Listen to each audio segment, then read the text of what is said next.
aja ini yang simpel. Jadi satu orang itu kategorikan cupu. Jadi salah diperalat gitu. Jadi diperalat itu dia kesana sini dan juga dia tidak memikirkan apa yang telah terjadi oleh dirinya gitu kan. Nah terus ini mah benar-benar real ini ya. Ya oke.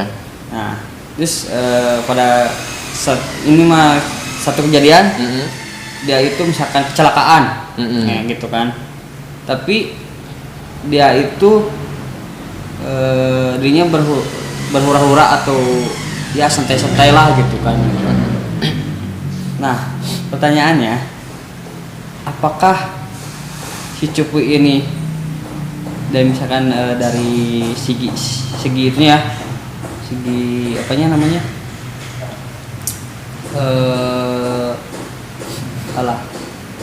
kalau di garis bawahi cupu ini emang benar tidak mampu lah gitu. Tapi si bosnya cuek-cuek aja yang telah terjadi pada si cupu ini gitu. Hingga akhirnya si cupu ini sendiri ya istilahnya kalau bergerak sendiri gitu kan, terus apa-apa sendiri, misalkan biaya pun yang dia celaka ini dia sendiri gitu oleh misalkan dibantu oleh sesama gitu, tapi si bosnya ini masih cuek-cuek aja gitu. Nah kesimpulannya gimana sih gitu? Kalau orang seperti itu menurut abang gimana sih? Apakah harus dia si cuek itu kepada misalkan si cupu atau karyawan lah intinya gitu. Gitu aja. Berarti bahasanya cupu itu seperti karyawan apa gimana ya? Ya kalau yang saya pahami begini, cupu lah istilahnya suka karyawan lah, boleh dibilang karyawan lah, bukan cupu lah, bisa disimpulkan. Jadi maksudnya bukan cupu lah gitu. Oke, begini nih, harus digarisbawahi dulu, harus disepakati dulu apa yang dinamakan cupu.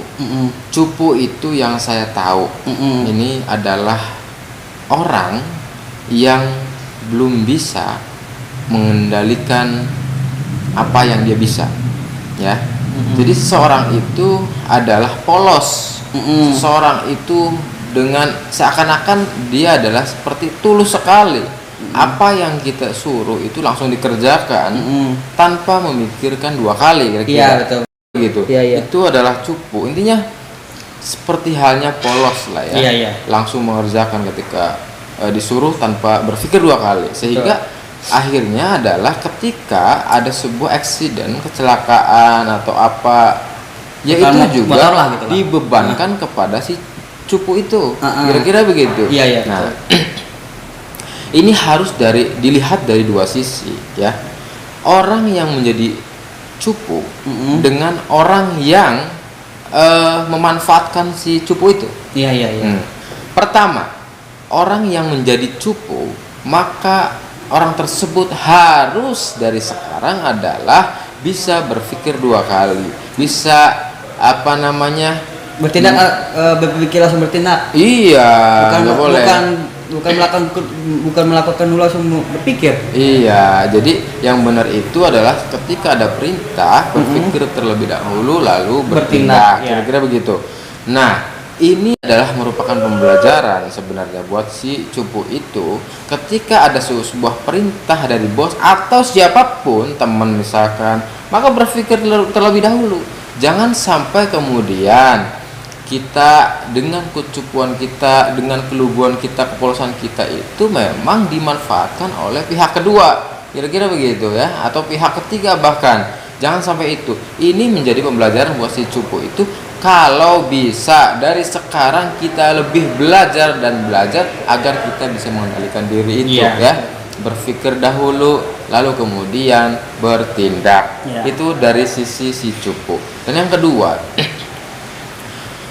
orang yang memerintahkan atau orang yang memanfaatkan si cupu itu memang ada beberapa karakter orang yang memerintahkan, ada yang sifatnya adalah hanya memanfaatkan, tidak ada kemudian simbiosis mutualisme, saling menguntungkan, tidak.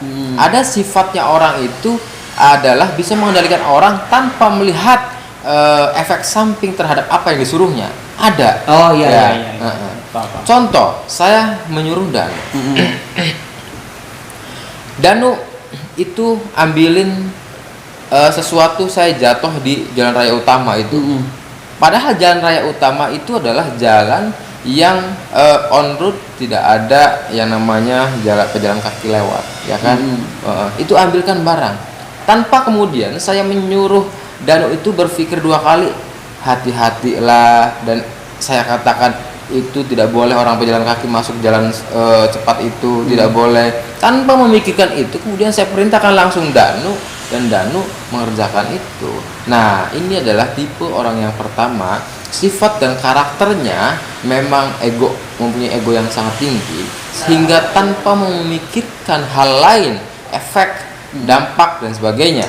Nah, tipe yang berikutnya adalah orang yang mengendalikan si cupu itu adalah memang dia pendekatannya dari hati, dari pikiran yang jernih, bahwa walaupun dia sebagai bos, apa yang diperintahkan juga harus berdampak positif.